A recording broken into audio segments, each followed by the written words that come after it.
Today, I am talking with the one and the only Elizabeth King, who is one of the most resilient, inspiring stories I've come across so far since I've started Curveball. Elizabeth's journey with fertility issues, miscarriages, and finally motherhood in her 40s not only reshaped her life, but also gave her a powerful calling. Now she's a top fertility coach and advocate, and she has made it her mission to change the way we talk about fertility, loss, and hope. Elizabeth, welcome to Curveball. Thank you for Thanks for for joining having me. I'm me. excited to be here. I am so tell us about your story. Talk to me a little bit about your journey and how this transformed you personally, and then obviously led you to what you're doing today, which is again the quintessential curveball. Yeah. I mean, ironically, I didn't realize that this whole story of me starting in fertility and women's wellness actually began when I was 19. My sister was 26 at the Mm. time and was diagnosed with a rare cervical cancer.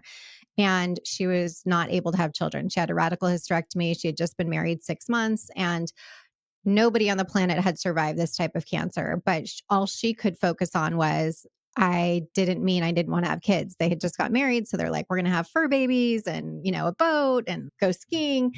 And so We're going to my be first, richer than God because yeah, we don't have, exactly. yeah, right. So the Yeah. first thing out of my mouth was, I'll have a baby for you. Don't worry. We'll figure that out. And we just got to get you better at this point. So that was, again, I didn't know what a cervix was at 19. I didn't know it. I mean, I knew the idea of having a baby for my sister, but long story short, we went to the fertility doctor. You are not able to have a child for a sibling unless you've had your own child. Of course, at that age, I did that's not know not. that. Yeah. It's interesting because that is still in place, I believe, in most states, because they don't want to be at Thanksgiving dinner and being like, is that my mom or is that my aunt?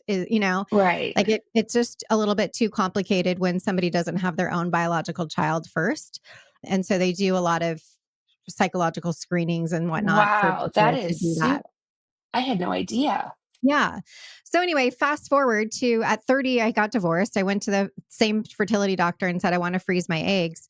And he said, you're too young based on how the egg freezing process was at that time. Come back later. So I came back at 36, did IVF on my own because I was still single, and got 11 eggs at that point, and then met my current husband about 39 and a half, at which point I was like, okay, I think I need to be using my uterus and my eggs now. So what do we do here? And You had a mentioned that, like, fibroid. is that on the first or the second date that you say? I'm pretty sure it was, well, there's also a funny story about the first date, but I'm pretty sure it was like date and a half. Like, oh, by the way, we could I have potentially be these going down this 11. road. Yeah. Are you up for this or not?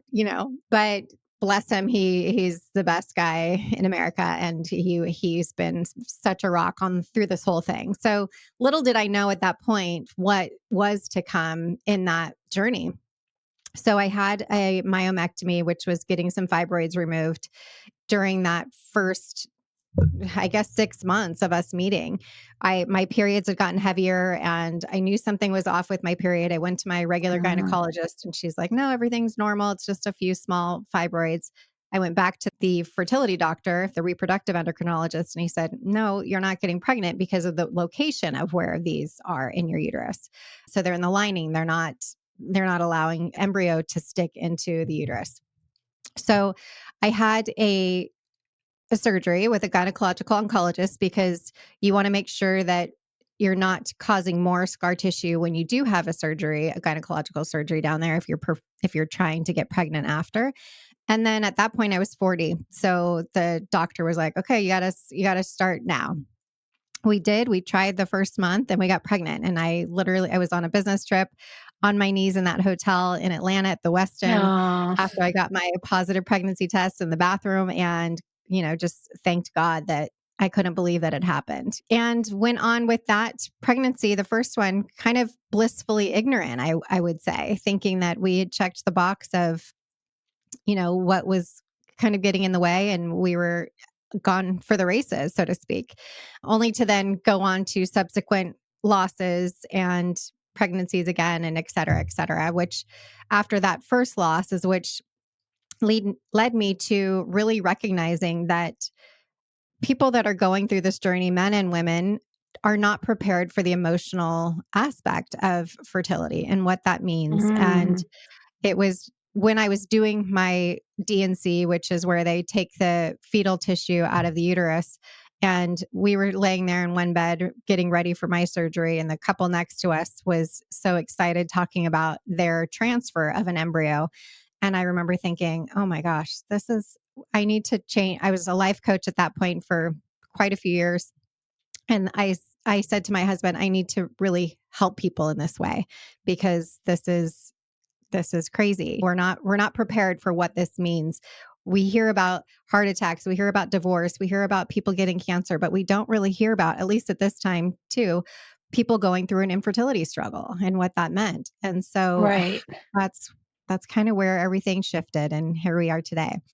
What do you think? So you said you had mentioned like there's this whole emotional aspect of fertility. Like people might be very, although I will tell you medically, I learned a lot of new things from you today too, of things I never Mm. really understood about it. But what do you think is what do you think that just people don't get or they don't understand from the outside looking in? Or just Well, even, I guess, even being in it. I don't want to say from the outside looking in. I mean, I really think like, there's two things. One, if somebody's trying to go the normal natural route, whatever you want to call it nowadays, that once you go say, okay, we're ready to start trying, you think you're spent your whole life trying not to get pregnant. People telling you, right, oh, if you have sex, you're right, going to get pregnant. And then you realize, okay, month one goes by, month two goes by, month three. And then you're starting to think, okay, maybe something's wrong with me. Maybe I need to be doing something else, or I need to look into this a little more.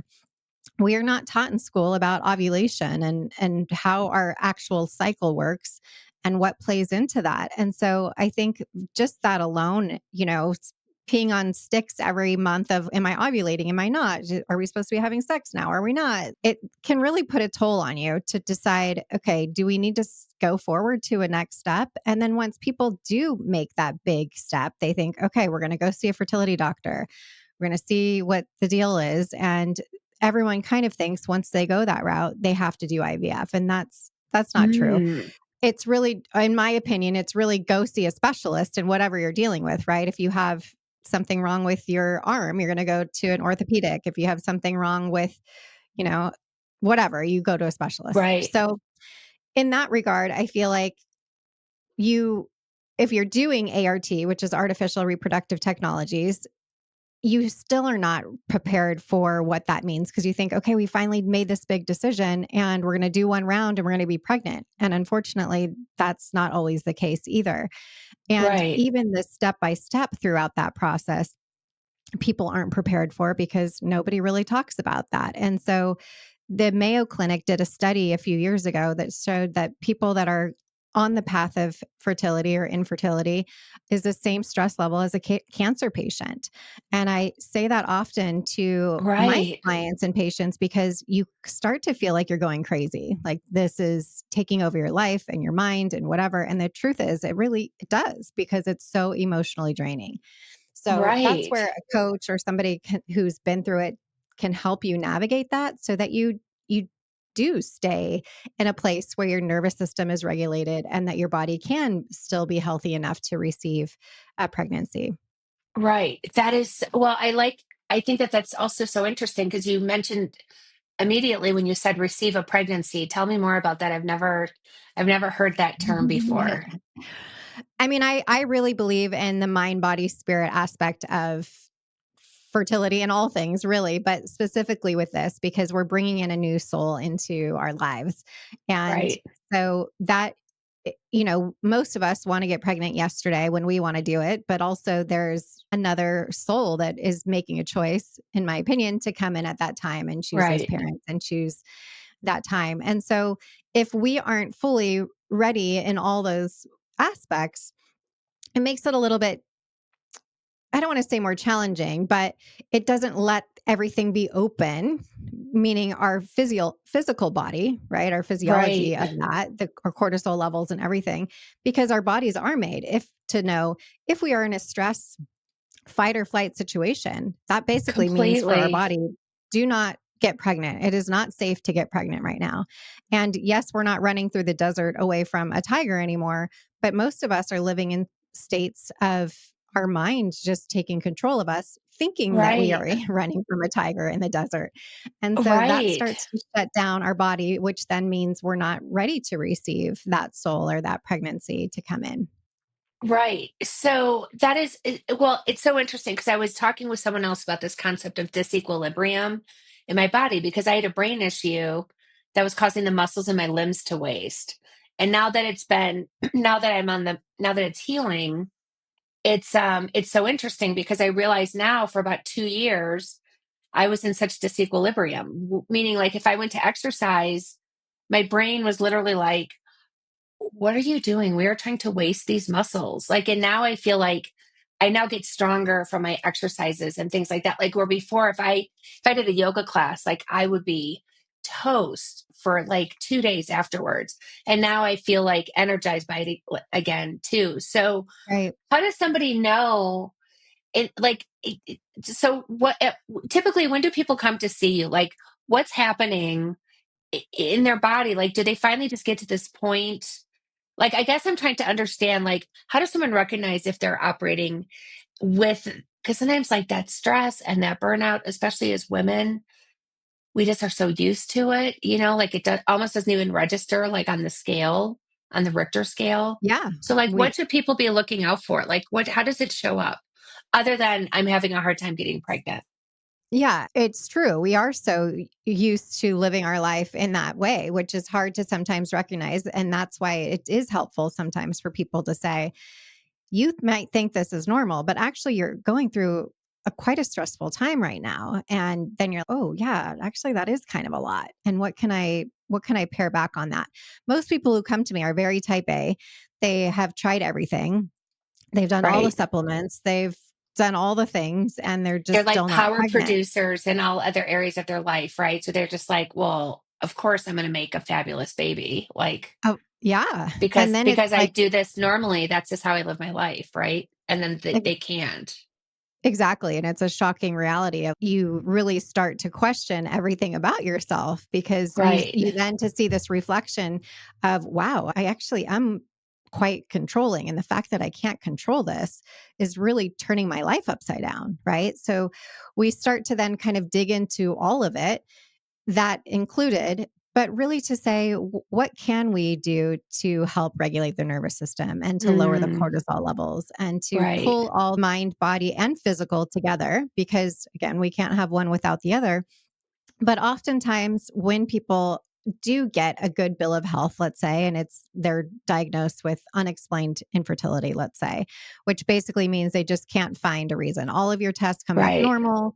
There's nothing else there. That's where we start to then dig into a little bit of what's happening around you. What are the thoughts that you're creating in your mind? Mm, What are the subconscious blocks that might be there? What is something that may not even belong to you? Maybe it's a lineage thing. Maybe you're afraid of childbirth and you didn't even recognize that you were afraid of that, or right. your grandmother had many losses and so you carry that energy in some sort of way. And so then we do what's called Psych K, where we recalibrate the program in your mind of those thoughts that you're having. And that alone, I have seen so many people just really shift their energy of being so uptight and holding on to it so tight to just being Right. relaxed and calm about the outcome. And even with that, then things just naturally start to shift. Right. That is so interesting. That's probably why people who like have fertility issues and they adopt, then I think there's a yeah. Go ahead. No, I was going to say, like, how do you, I use the word surrender, but I don't even know if that's the right word. Like, because you don't want to surrender to a place of like acceptance. Like, I'm never going to have children. Like, so, but like, so when I said that, like, what are you surrendering or what are you accepting when you really get to that place of just like now you're no longer, you said hold on to it so tightly, like you're able to like let it go. And we never want to fully give up on that, right? I mean, it's one of those things where I say that desire for that yearning, even if you're somebody who's like me, I didn't have a burning, yearning desire to have children until I was at that point. And granted, I was old at that point when I started that. Right. So most people are in their 20s were like, I really want to have a baby and I really want to do this. So it's different for everybody. But I think recognizing in yourself when that desire is still greater than the fear of the alternative, right? Mm, That's what keeps yeah. you going. And when you're in a fertility journey where you're working with ART, you start to see that your whole world starts to revolve around this calendar of when am I ovulating? What's my Right. dates for my stimulation? What's so they change their whole life around this. So they can't go on Right. vacation during certain times. They lots of things. Their work changes, their relationship changes, their finances change because they're trying to save money for this. There's a lot of things. And when I say not hold on so tight, it's continue to live your life Right. and have fun, really is what I continue to say all the Yeah. time is those spirit babies want to come to parents that are having fun. So what can you inject in your life where you're replacing that stress of, oh my gosh, I really want this baby so bad to what can we do this weekend that's going to be fun and a little bit different, right? Right. And it's shifting the mindsets little by little. I know there's a lot of jokes around about moving the synapses in your brain to think a different way, but really that is what we're doing. We want to make sure that Right. your brain has been trained now for however long to go a certain direction and we're trying to shift that. And that takes practice and sometimes if it's subconscious or unconscious, you need some help to do that because Right. consciously we can say, oh, I really want this baby. And I'm going to say affirmations all day long about this. But if your unconscious, subconscious mind doesn't believe that, it's Right. going to go in just one side Totally. out the other. Well, yeah, it's like you're operating in that disequilibrium. Like you're saying one thing, but everything inside of you. Like one of the things when you said spirit babies is I would be like totally like auditioning. Like I'd be like, okay, which spirit babies are watching right now and which one is mine? Right. Because I just know just from, being a copywriter and a marketer how powerful words are. And one of the things that people say all the time, and I was actually just at like a networking breakfast yesterday, and this person kept on saying, oh my gosh, my biggest struggle is this, my biggest challenge is this. Mm. And I was like, could I give you a reframe for this?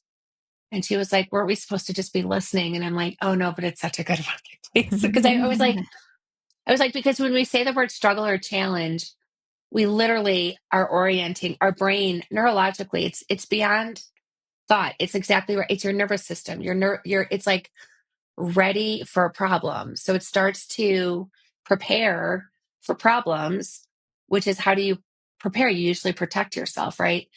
And so Mhm. I always like to have people replace that word struggle with, and they can be like, oh my gosh, and say like 7 swear words, like I am so da da da da, curious to figure out like how is this going to happen. So this person was really loves what they do, has been doing it for 20 years, and was like, but I really am I going to be doing this for another 20 years? And I also have this dream to do this other business, and I'm just like, so I could tell like she's creating a challenge, like she has to pick and choose, and I'm like, why don't you just say, wow, I'm curious. What does it look like if I can do all the job I love and also do this thing? Right. I love And she that. was like, oh, and so it's like, I just learned through my brain issue that because for about 4 months, we literally did not know what was going on. And we had some big, big things out there, including ALS, MS, muscular dystrophy. And so I always had and questions for my doctor just because I wanted to have like an interesting, because they're so either or. And I was like, well, could I have ALS and somehow still be able to like go to concerts, or like, could I and still like be able to use my arms, like, and they'd be like, well, I don't know, and so you have much better conversations if you have like an and question, I you could know? not agree with you more. And that's a big part of it is and once you have that awareness of the heaviness of the words Yeah, around you, you recognize that you're like, oh yeah, the word challenge and struggle, those are heavy right. rather Like than I it's would want not to, as easy as I would like it to be, or I don't feel as well as I would like to feel is much right. better than I feel horrible today. It's like, ooh, even hearing that word doesn't feel Exactly. good. Could be like framing up like, why, oh, why am I not pregnant? Right. Because I'm sure that is a question that crosses. Because I just remember it took me a long time to get pregnant with my second son. Like my second child, my oldest is a daughter. And I remember thinking, like, when she was about 18 months old, like, I am ready whenever it happens. And they're 4 years apart. So it didn't happen for a while, but I didn't want to get into that. We're ovulating because then I'm just like, that's going to take all the fun out of like sex and everything. And I just, and so I was just like, I'll just sort of roll the dice and see what happens. And I was okay with that. So, but I would think that it would be like, okay, like, so my body's really getting ready for my spirit baby. Like, when Hmm. is, because I really believe that like the two kids I have are, and you must think that 'cause you have three children now, like you totally have the people you were meant to have completely and 100%. And when they came along too. For sure. And they have each other. And that was kind of my Oh, big yeah. knowing Oh, when I was kind of after this quest. I knew I had to have three kids. I'm not sure why that was, but I knew that these three souls needed to be together. And now when we see them, it's super clear of that of okay, this is that bigger picture of what it is that they're meant to be doing here in their own way. I was just the steward or the facilitator in making that happen. But I think right, that a lot of that is really important, and I do talk to people about that quite often of narrating your life for that spirit baby. What does your day look like? Here's the right, Starbucks we're going to go to. Here's the park we're going to play with. This is the animals we have in our house. right, And those animals even have energy around bringing in a new baby and everything too. So talking to right, them about you're not going to be replaced if this baby comes in. A practice that I would do often myself was talking to my higher self and the higher selves of everybody that was involved in this. So, my husband, my stepson, my kids, if I had had them at the time, of what are the hesitations that you might have of bringing another baby into our life, right? And just talking through that, narrating every step of the way so that every right, higher self that's involved knows that this is for the highest good that's coming in, right? And right. then trying to be at peace with knowing it is kind of getting this puzzle all together, right? So I want it at 18 months. That baby might not want it until year 3.5 or whatever it may be. Your And they partner saved may us from not want having it two to another kids. time. And it saved us from having two kids in college at the same time. So perfect. Truly, which was really And nice. for the record, I do think that that's a perfect age for people to be Yeah. aged apart. Oh, yeah. Cause then you only have one in diapers. I mean, it really is like, it does make it so Yeah. much easier. Yeah. And then the older child too, like becomes, because I remember thinking she's gotten so much attention. And then now there's this other baby, but they're like, so she was so into like helping with like, so we were able to like really spend time together, but also be interacting with the baby who's now 24. But like, I just remember it like yesterday. So I do want to talk Yeah. about the husbands and the dads or the fathers too, because I Hmm. feel like they probably, like, if we as women feel like this is not, society doesn't really recognize or talk about it and how you think we could be, um the husbands and dads, I don't know why I keep on saying husbands, that is so not woke of me, I apologize. the fathers um the fathers and the brothers probably just get, I mean, how are we looking out for them? Are they being looked out for at all? I don't know that they are, and it's part of my mission to let them know that they are seen and heard, and that they are these big rocks for us when we're going through it. Because you know, my husband still gets triggered by seeing things about. I had not so easy births, so he'll see a birth and you can see him start to get choked up, or he'll see a baby in NICU and he'll get triggered by that, and or sees somebody going through the fertility journey and it takes him right back to that too. And during that time he would always say, I just wanted you to be happy, right? If he's, oh my god, if we would have had a coach for you then, I would have said do whatever you can to make her feel better, because they just try to do and say what they can, but they're really Right, not prepared for the situation either. My husband right, and I were at a bar recently, at a hotel bar, and there was four guys to our left, and one of the guys said we just went through a miscarriage to his buddies that he was with. And you could tell that none of them really knew what to say. And I thought to my husband, oh my gosh, this poor guy is actually looking for somebody to step in and say, I'm so sorry that you guys went through that. tell me about that or something. You could Right. see it so clearly. Right. And because of the dynamic of what was going on, it wasn't appropriate for us to step in. But You those weren't like, guys really hey, are I want was eavesdropping. Yeah. yeah, exactly. The guys really do want to be heard and they really do want to be seen. Right. And it is really difficult for them to see the ones that they love struggling through this process when, Right. we feel like we have no control. They really don't feel like they have any control in the situation. No, and one of the things that I've learned, so when I work with people on their brands, and I have these small group cohorts, so I mainly they're women, but every so often we'll have like a couple of guys in it. And I remember I like guys who are like big corporate guys, and then they were just like, no, now we're like meditation teachers and that kind of stuff, like super cool. Like Right. literally saved Yeah. themselves from like corporate America, right? Is how they feel. And I Mhm. remember the first time they had to like, we work on implementation. So the first time they had to post something on LinkedIn, the two guys were just like, no, no. And the women were all like, oh my God, come on, do it. Like nobody cares if da da da. And there was enough of a difference between the guys and the men and the women that I was like, hold on a second, you guys. I think that there is like some societal narrative, like gender difference happening right now. And one of the things that I've really learned about working with men in this way, because brands are so deeply personal, especially when you're bringing out like a dream business that's so counter to everything you've done previously in your life, that they really felt like they had to get it right. Like that's what they kept on saying is like they were women, I think, were told like, oh, you're going to make tons of mistakes and you're going to do it in public and you're going to like split your pants in front of your like high school crush. Like, we're prepared for that. Like society prepares us for this, but it doesn't do the same thing for men. So I would imagine fertility issues too would really have this like double whammy on men too, that they're just like, wait a second, like I'm supposed to be like, you know, able to get and just look at women and get them pregnant. I would imagine there would be a lot Right. of that playing with them too, which is not true, men, Right. just And I FYI. right.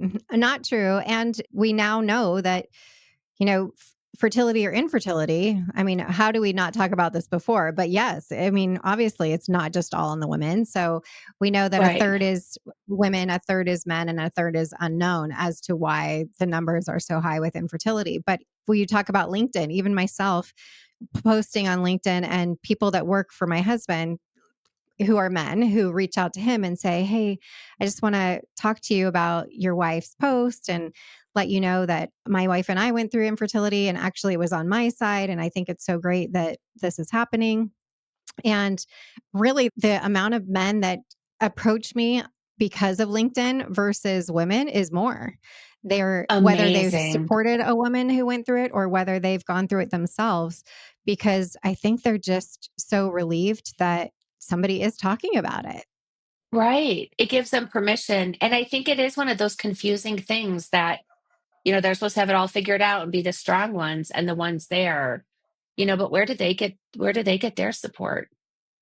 Right. Right. And Oh my the gosh. numbers of 1 in 6 for infertility is across the board, men and women. So I always say if you're in a Starbucks and you see, everyone in there, 1 in 6 of them, whether they're men or women, are going through some sort of fertility struggle in some way.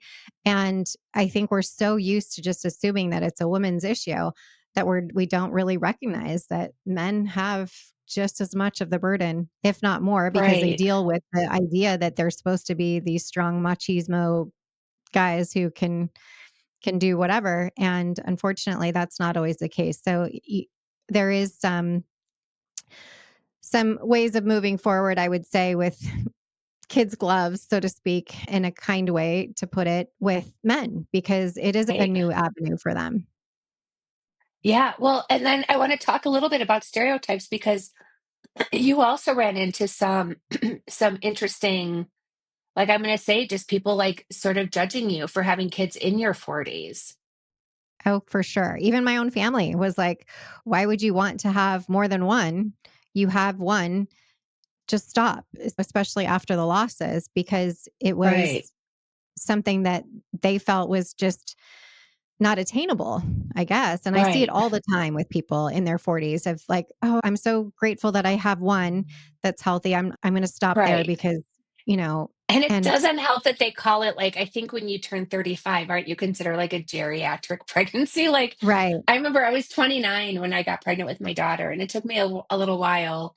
And I remember my gyno telling me, like, you you're not young. And I'm like, I am so young. I'm only in my 20s. He's like, no, you're really supposed to be having kids like when you're 17 or 18. And I'm just like, no, like, I was not that kind of girl.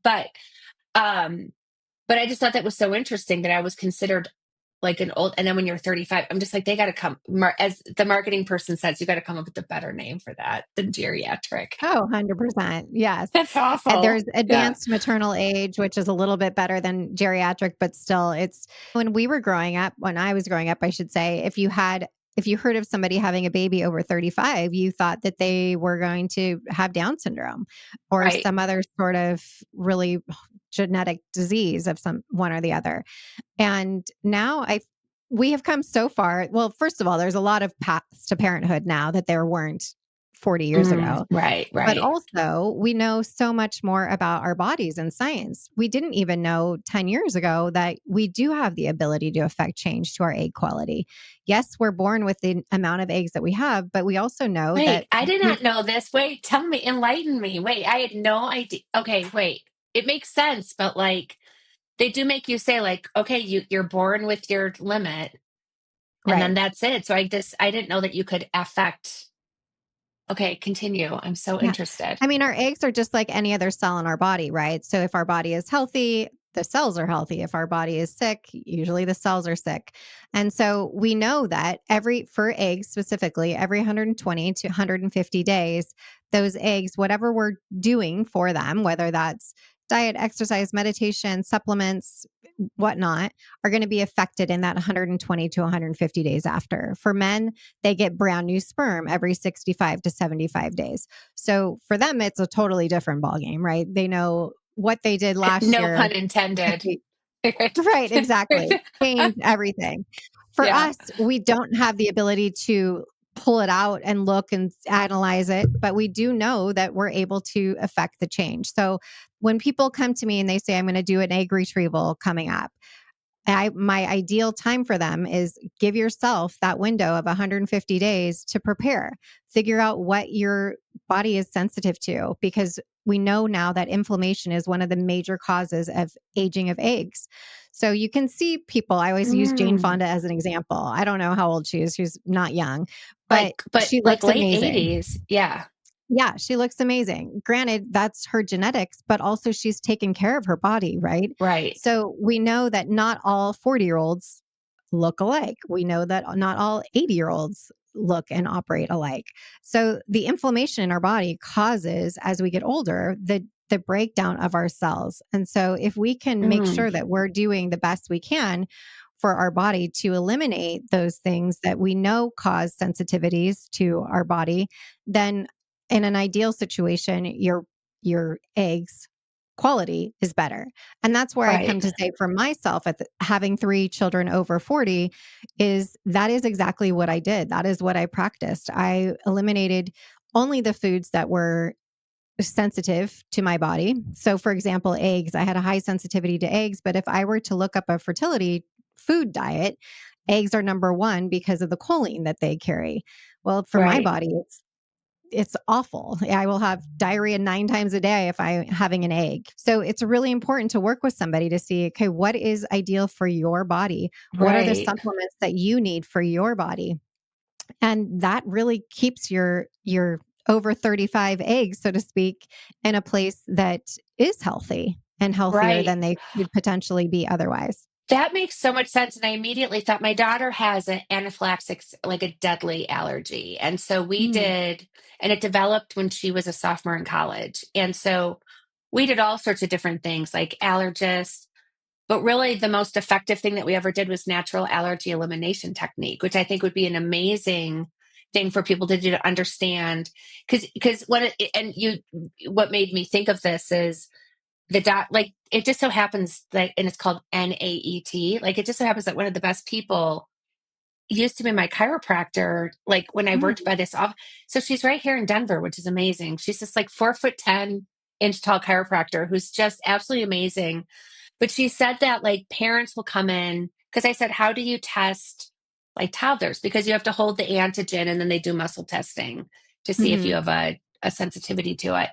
And she's Right. like, well, the moms hold the baby and the antigen, or maybe the antigen, and then around the baby's hand, and then we muscle test the mom, which I thought was Mhm. so interesting. But what she was saying is that about like people will come in because their child is so poorly behaved and they're just like a really like terrible toddler that's like ruining the marriage, you know. And she's like Mhm. almost 100% of the time, she's like 99.9% of the time they have an egg allergy. And I'm like, you Mm. are just like that. So I just think that that is so interesting because you just, I think you took some really proactive steps though, even before, like even just going through IVF and freezing your eggs, like knowing. So how did you know you needed to pull these three kids together, like these three souls? Like, how did you know that? Like, I Again, it's was just kind of a knowing and really staying too true to my intuition in that past age 41, 42, 43. No, this was bigger and deeper than me. Also, getting my husband on board to understand that too, because he's not young either. But right. he really trusted me that this was something that was important. It wasn't about me wanting to have all these little babies and things like that. It wasn't that. It was definitely bigger than me. And I think that's where when my family and friends Mm, would say, "Why are you guys continuing down this road? It's so difficult." It was something that I felt like I wasn't able to even articulate in order to justify to them because I really couldn't even. It was just, right. we got to keep our head down and continue to do this. Right. And I did know that if it didn't happen, and my mind was, I don't want to be doing this at 45. Little did I know I was actually 18 months older than I thought I was at the time, which is funny, which I think is part of my secret to success also is that I really did not buy into the idea of my age. Oh, And right. yeah, but everybody has their own limit. I have a client that just got a positive pregnancy test last week and she's 50. So it's everybody has their own opinion and their own way of navigating parenthood in this Right. world. And it's not for Yeah. me to judge. It's just for me to help navigate whatever gets them to that positive pregnancy test. Right. I love that in your world, motherhood has no age limit. Yeah, it doesn't. I mean, I learned this a few years ago in talking to people around the world that in countries where they're still living in the jungles and in Africa and things like that, they people are having children into their 60s because they're living in they have that they don't have the stress that we have. Right. They're eating pure food that is amazing and they still have their cycles. That our menstrual cycle is our sixth vital sign. So we know kind of how healthy we are based on how our Oh, cycle is. And how so interesting. that Yeah. blew me away when people were like, "Oh yeah, my neighbor or my grandmother had her kid when she was 60." I was like, "What is happening?" Right. So I dug into that a Well, little more. uh, I'm from the Midwest where people have these huge families. So I'm from one of nine, but that was nothing. Like I grew up in a neighborhood like 12, 15, 18 kids. And Wow. the moms would be having kids like literally up until like whenever they just stopped. But I actually knew a family. This is through a friend of a friend. But I met somebody who was one of 22 children. Whoa. No multiple births. I'm just like 22 times. I'm like, I just know when I was in trouble, my mom would go through like everyone's name before she would get to you. Like that's how you knew. And I'm like, with 22 kids, like, and so the age difference was literally like from I think 36 down to zero. Like it was just Whoa. this, yeah, it was amazing. And there were like three sort of different three different families. And I'm like, those middle children had to have been, because being the middle child, you started off as like the middle family, then you moved into the older family. You know what I mean? Like it'd be Right. so interesting to dissect that. But yeah, so Yes. that's, I Yeah. just think that that's probably one of those things too. And then in the Midwest, because you have such big families, you just eat a lot of pot roast and vegetables. Like you eat just really, you do not have like junk food and stuff either. Like I know this is in the Right. 70s, you know, but still, you know, that is so interesting. So if you were going to Yeah. say like, what is a shift that's happening now that you're just like very encouraged by? And then what is something that you're looking for that you're going to be like, okay, when this conversation is happening, I will know we're heading in the right direction. Well, I think the conversation of fertility and miscarriage loss just being a normal conversation is, for one, we're starting in the right direction because Okay. Yeah. for I believe that this comes from even years of in biblical times and kings and queens. If you were not able to have a child, or you had a miscarriage or a loss or something, you were sent away and somebody else was brought in to have the heir.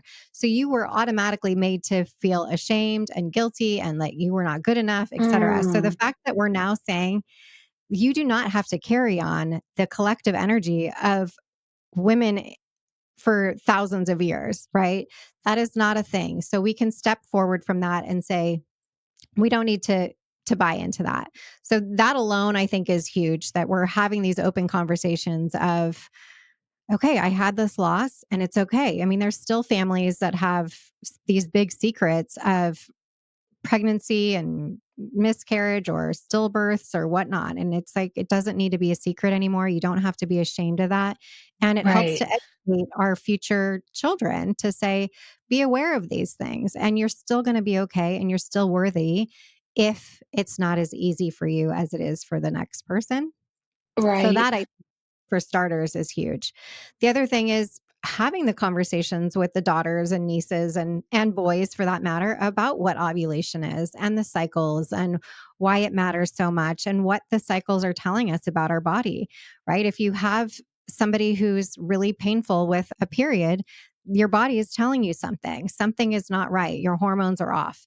If you have somebody that has PCOS, which is actually a metabolic disorder, but it shows up as a symptom with fertility, that's something that is off. So instead of putting band-aids on things, like putting someone on the birth control pill or some other medication, let's really get to the root of why this Right. is happening so that your body can operate in a more healthy way. And then Right. also for those women that are starting their families older, I think just knowing that it's possible and not buying into that society, the old society of that you are too old and that you can't have it all. Right. And there's the technology in ART right now is amazing. It blows my mind every day that we live in a world that these things are possible and that they're helping people to build their families, whereas again 40 Right. years ago it wasn't possible. If you had blocked tubes or you had something wrong, you were not going to be able to build your family in this way. And now there are Right. so many options to give people hope that I think it is so beautiful and so exciting that it's possible. Excuse me. That is so wonderful. And I just love the work that you're doing. So the curveball was worth it. Like, I just think it's so interesting. I was telling Elizabeth before the show started, I'm like, you are literally like the perfect person because you had this good life. It got better. You met your sweet husband. Then, boom, curveball. And then, but good news. And then curveball, curveball, good news, curveball, curveball, right? Like, and then it led you to do and to become and help now thousands and thousands of women. So if people are hearing this and they're resonating with it and they're just like, oh my gosh, I've got to be chatting with Elizabeth King. How, how can they work with you? How do they get in touch with you? On my website, elizabethking.com, or on Instagram, the official Elizabeth King. And we also have a podcast, Friends with Fertility, where we talk with other doctors or other people that have gone through a fertility journey. And there's anytime that you DM me or anything, we're happy to help get on a call to chat. Sometimes that's all it takes is a 20-minute call to say, let's tweak this, and this, and then you're on your way. And, or maybe Right, you just need an opinion of somebody because you're making these big life decisions. And I always feel like when you're in those spots, it's hard to find your own intuition, and having somebody to help you to ground back into your intuition to make those big decisions helps. right. That's why, oh my gosh, you just literally gave me goosebumps because that's why I don't think affirmations work because they're usually somebody else's words. So it really Right. sounds that you really help someone tap in to like why they want to do this in the first place and really like lean into that, like the opportunity before them, you know, Right. to be a parent. Yeah. It's like you were saying earlier, Heather, about the words having that power. And you need to believe the words that have the power. So if you are saying an affirmation, you can change it, right? So change, I'm on my way to getting pregnant. You may not be pregnant Right, today, but you're making progress to getting pregnant. That feels pretty good to know that right, you're doing something to get pregnant. And then maybe next week it's something else that, but you want it to resonate on a cellular level with right, you. If you're saying an affirmation that doesn't align with your subconscious mind, I said earlier, it's not going to do you any good. So even if right. you're breaking it down so that it does resonate with you for that moment, then you'll feel a lot better. Right. Well, it's you just reminded me of something real quick. And it's like, so I grew up in the 70s. So like I was in high school in the early 80s. And I remember watching something on reproduction where they literally were talking about like the sperm invades the wind. Like it was such like this feminist like approach, like but literally saying that the sperm is invading the body and then is just relentless until it penetrates the egg. And it was sort of like this like very, that I was like, well, I guess it sort of makes sense.